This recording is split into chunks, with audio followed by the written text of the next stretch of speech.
Gnosticism, Part 2. The original Jews were Gnostic. The story of Adam and Eve, the story of Moses, those are Gnostic myths. The same is true of Christianity. The original Christians were Gnostic. For the first couple hundred years of Christianity, the early Christians are Gnostic. It's not until around 300 AD where you get literalist Christianity taking over.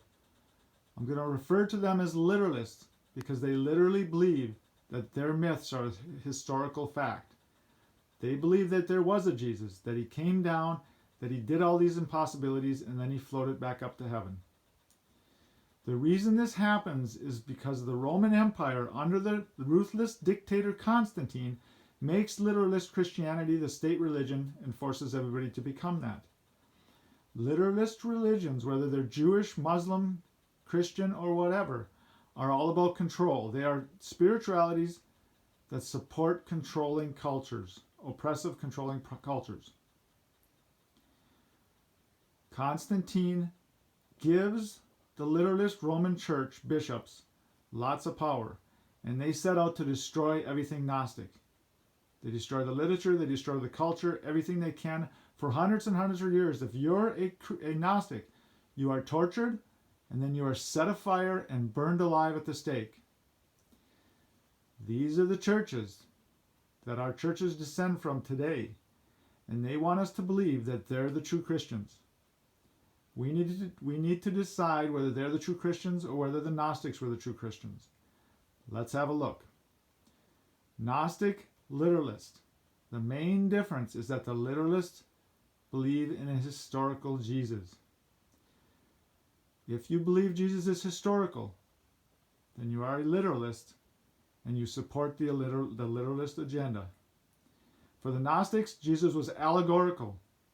Gods and goddesses are never beings. They are personifications of human archetypes. They're ideas that are made into people in order to influence the subconscious mind. And I'll explain how this works later on. The Gnostics' main goal is to discover the Christ within you, the God within, the God self. You're born good. You save yourself through knowledge of who you are. For the literalists, God is definitely not inside of you. God is outside in the heaven, somewhere distant in the heavens somewhere. He is definitely a being. He is a human being, and he is a male human being. You're born bad in those religions. You're saved by God through blind faith. Why blind faith? Because they want you to just believe what they say, do what they tell you, and then they won't burn you in this life, and that you won't burn for eternity in the afterlife. Their gospels are the narrative gospels. Their narrative, they have a narration to them because they want to hammer home the idea that Jesus is real. He was born here, then he did this, then he did this, then he did this.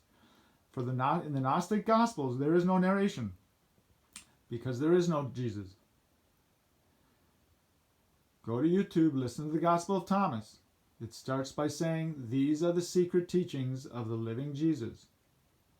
There's the Gospel of Thomas, the Gospel of Judas, the Gospel of Mary Magdalene. Those three characters alone are protagonists in the Gnostic Gospels. When the literalists get a hold of them, they turn those people into antagonists. Judas was a betrayer. That's what you want to do. You want to betray the material world and awaken to your God self. Okay, so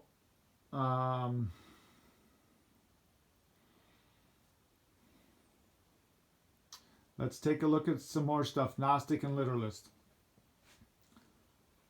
The early Christians, what were they about?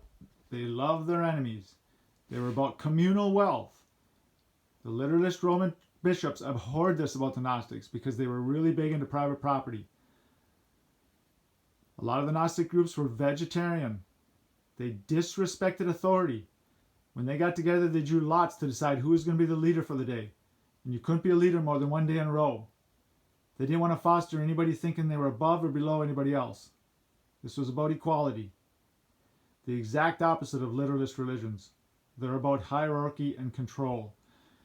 Typically male hierarchy and control. You've got your priest, then above him you got the bishop, then above him you got the pope, then above him you got God. And way down at the bottom somewhere you've got women, because they're always about male dominance. Gnostics are about gender equality. Some of the Gnostic groups celebrated the Eucharist, drank the body, or drank the blood, ate the body, ate the bread, drank the wine, in the name of Sophia. The scriptures of the literalists are always about the Word of God. It's always about control. This is God talking. You better listen to him.